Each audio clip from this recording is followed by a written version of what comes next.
اور آج جو دین متین ہمارے پاس موجود ہے وہ انہی اولیاء کرام کی عالیشان اور شاندار خدمات کی دین ہے۔ اور دوسرا جو کردار میاں صاحب کے اندر ہمیں نظر آتا ہے وہ ان کا سماجی کردار ہے۔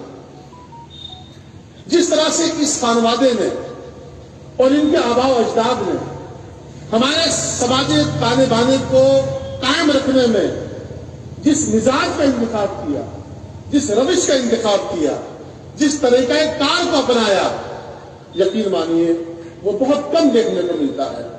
یہی وہ اسوہ حسنہ ہے، یہی وہ تعلیمات نبوی ہے کہ اعتدال پر رہ کر، اپنے موقف پر قائم رہ کر دوسروں کا احترام کیا جائے۔ اور میں سمجھتا ہوں اس خانوادے نے ہمارے سماج کو اور اس کے تانے بانے کو جس خوب